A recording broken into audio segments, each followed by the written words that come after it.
मित्रांनो, माझं नाव मिलिंद गायकवाड. मी जॉबला आहे. माझी नोकरी सरकारी नोकरी आहे. डे शिफ्ट होती आज, म्हणून मी आज संध्याकाळी इथे आलो. तर तुम्हाला पण दाखवायचं आहे. रात्रपाळी असली की रोज सकाळी येतो 35 किलोमीटर, परत संध्याकाळी निघून जातो. कसं वाटलं सांगा मला.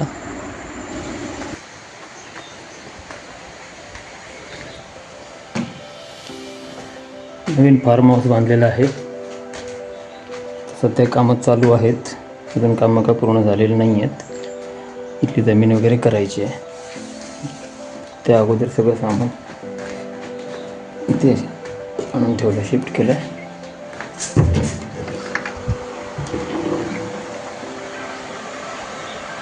बाजूला लागून पाणी, बारमाही पाणी आहे.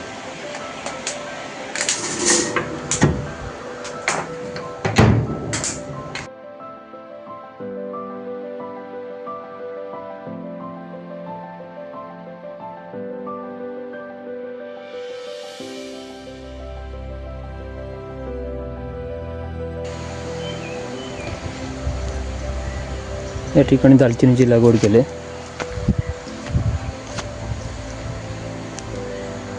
सगळी दालचिनी. इथून वरती सागवान. एका लाईनमध्ये असे 30 साग आहेत. ही एक लाईन, ही एक लाईन, अशा एकूण लाईन आहेत 18. एका लाईनमध्ये 30 साग, आणि प्रत्येक सागाच्या मध्ये एक सुपारी लावली गेल्या वर्षी. आणि सागावरती आता काळी मिरी चढवतोय.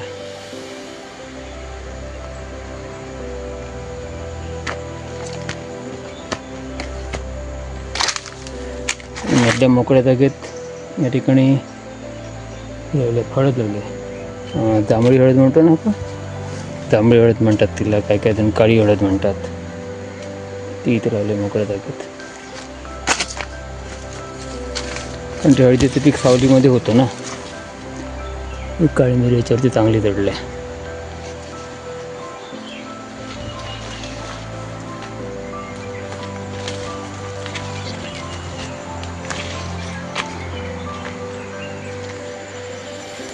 तिथे खाली पंप आहे.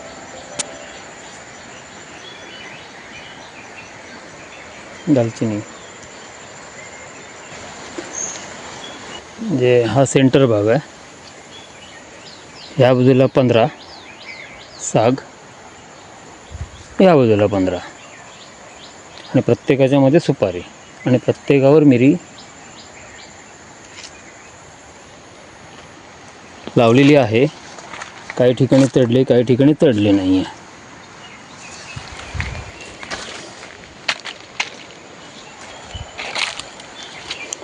प्लॉट घेतला त्यावेळेला या ठिकाणी छोटीशी आपली झोपडी बांधली होती.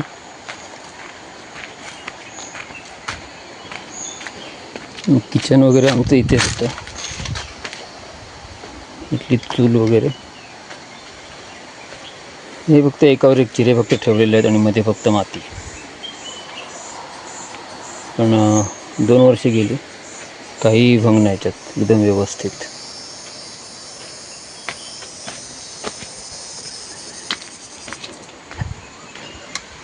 आता ह्या वर्षी घर बांधलं, कारण इकडे वाघ भरपूर आहेत जंगलात. त्यामुळे दुपारचं जर का झोपायचं म्हटलं, झोपडीमध्ये विश्रांती घ्यायची, तर ती विश्रांती पण घेता येत नव्हती. म्हटलं घर बांधूया, छोटंसं बांधलं आहे. आवडलं सांगा.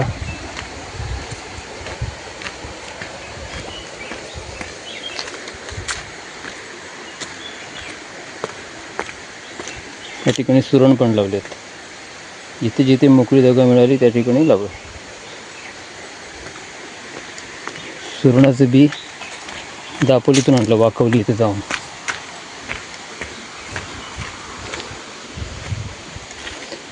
यावर्षी लावायला मिरी, परत लावायची नाही मिरी. 1400 मिरी लावायची आहे, 1400 सुपारी लावायची. अवकाळी पावसामुळे कोकमं पडून गेली. हे बघा सुरण.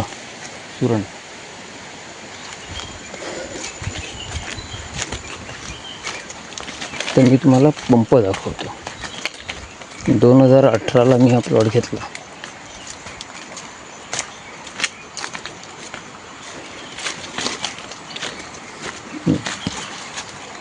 दालचिनी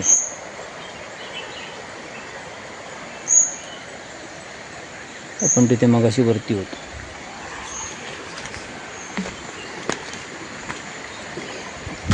दोन 2018ला प्लॉट घेतल्यानंतर या ठिकाणी लाईट नाही आहे. म्हणजे ह्या प्लॉटच्या पूर्व पश्चिम उत्तर दक्षिण कुठेही 2 किलोमीटर एकही घर नाही. त्यामुळे ते लाईटच नाही आहे. म्हणजे MSEBचे पोलच नाही तिथे. म्हणून मी पहिल्यांदा 1 HP पंप घेतला. हा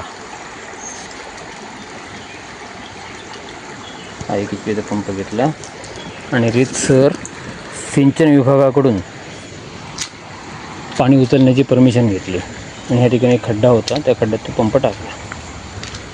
आणि नंतर गेल्या वर्षी मी कुसुमला अप्लाय केलं होतं. मी ते ॲप्लिकेशन मंजूर झालं. त्यांनी मला 3 HP पंप दिला. हा आता ह्या 1 HPचा जो 1 HPचे जे आता माझे पॅनल आहेत त्याच्यावरती मी आता नवीन घरामध्ये लाईट वापरेन. म्हणजे हा पंप आता बंद करेन. आता सध्या पाऊसच आहे म्हणा. म्हणजे ह्या 3 HPवरती मग त्यावेळेला विचार केला मी, सुपारीला पाणी भरपूर लागतं. 1 HPवरती ते पाणी शक्य नव्हतं. अरे इतक्या सुपाऱ्या लावायच्या का? सुपारीने काळी मिरी यांना पाणी भरपूरच लागतं ना. मग 3 HP मिळाल्यानंतर मी विचार केला की आपण सुपारी लावू शकतो. मी ते सुपारी लावली आत्ता.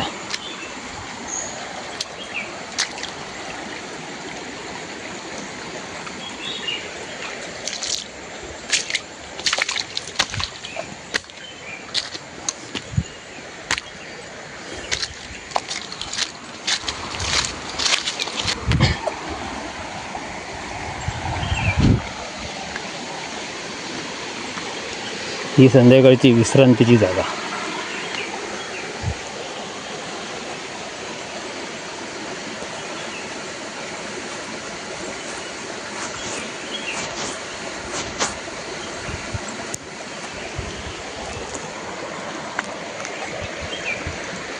हे पाणी बारमाही असतं.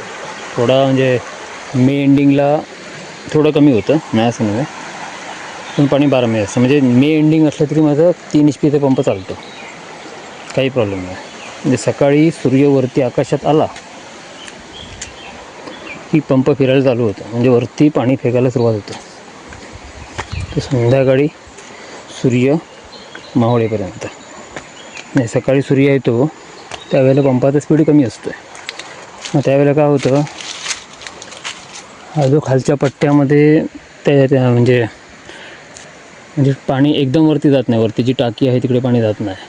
पण त्याच वेळेला खालच्या पट्ट्यामध्ये शिंपणा होतो. मग जसा आपला स्पीड वाढतो तसं पाणी वरती जातं. म्हणजे खालचा जो पट्टा आहे, म्हणजे ह्या ज्या आपली दालचिनी आहेत आणि सागाच्या 4 लाईन, या ठिकाणी म्हणजे सकाळपासून संध्याकाळपर्यंत पाणी मिळतं. आता तुम्ही हा विचार कराल की तुमचा फिल्टर चेकअप होत नाही का, कारण हे पाणी वाहत आहे. मला सुरुवातीला खूप प्रॉब्लेम झाले वाहत्या पाण्यामध्ये. इरिगेशनमध्ये पाण्याचा फिल्टर कायम चेकअप होतो, दिवसाला चेकअप होतो. आणि माझं घर इथून 35 किलोमीटर लांब आहे. बट यू वोंट बिलीव्ह, पण ही गोष्ट खरी आहे. मी वर्षभर फिल्टरच साफ करत नाही. त्यामुळे माझे ड्रिपरसुद्धा चेकअप होत नाहीत. हे मी कसं केलं आहे, हे मी कसं साध्य केलं, हे नेक्स्ट व्हिडिओमध्ये. तोपर्यंत लाईक करा, सबस्क्राईब करा प्लीज. ओके. आता सुपारी लावली ना मी. सुपारीची कलमं नाही विकत आणले मी, म्हणजे सुपारीची झाडं विकत नाही आणली. कारण एवढी विकत आणायची म्हणजे 1400 सुपारीचं प्लॅनिंग आहे. 1400 गुणिले 25. परत काळी मिरी पण तेवढंच. 25 कुठे 35 रुपये काहीतरी रेट आहे. 35 का 40 रुपये सुपारी आहेत आणि काळी मिरी तर 25. एवढे पैसे भरपूर लागतील. म्हणून मी काळी मिरीची अगोदरच आणली होती. ती इथे सगळ्या झाडावरती चढून ठेवली. म्हणजे जी गावठी झाडं होती जी मी अजिबात तोडली नाहीत, मग त्यांचंच कटिंग काढून मी रोपं काढतो. आणि ती रोपं मी ही बघा अशी काळी मिरी, मी त्याची काळी मिरी बनवली आणि ती झाडं लावली. आणि सुपाऱ्यात विकत आणल्या आणि त्याची रोपं काढली आणि ती लावतो प्रत्येक वर्षी. ह्या वर्षी थोडी लावली, ह्या वर्षी थोडी लावली असे. आता ही इथे मंगला सुपारी आहे, ही दिसते ना पिशवीत, मंगला सुपारी.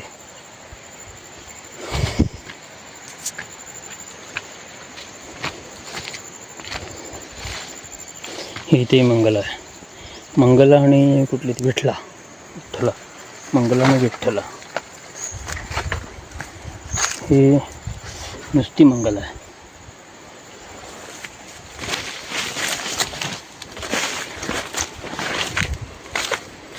इथे श्रीवर्धनची रोपं काढली, कारण पिशवीत भरायला माझ्याकडे वेळ नव्हता.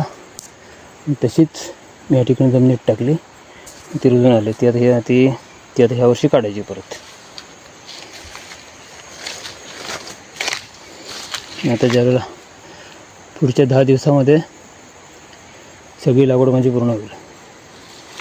अजून जी माणसं कामाला येतात ना इथे, त्यांची कामं चालू आहेत ना शेतीची, त्यांची कामं थांबली की मग इथली कामं सुरू होतील. परत काळी मिरी,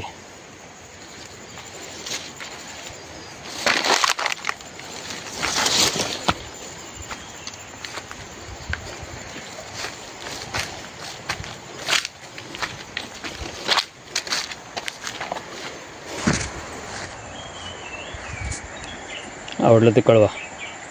थँक्यू. लाईक करा आणि सबस्क्राईब पण करा प्लीज.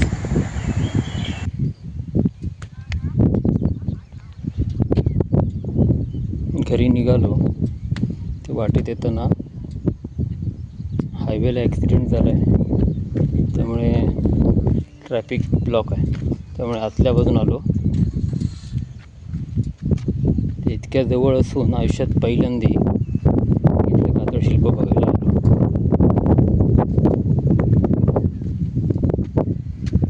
उक्षीमधलं कातळशिल्प.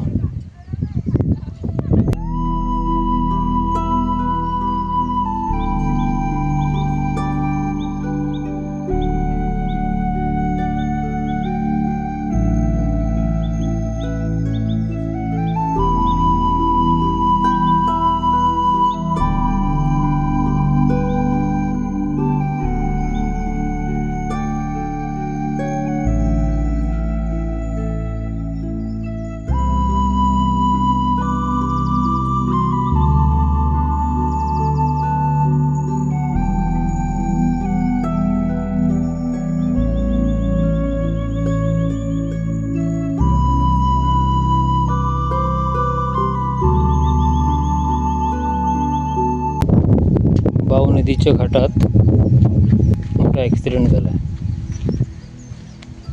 त्यामुळे सगळं ट्रॅफिक इकडच्या बाजून उक्षीच्या बाजून फिरवलं आहे. रस्ता छोटा असल्यामुळे आम्ही नकरपुड्याच्या घाटात परत ट्रॅफिक जाम झाला. मग आम्ही उलटे फिरून ह्या रस्त्याने आलो.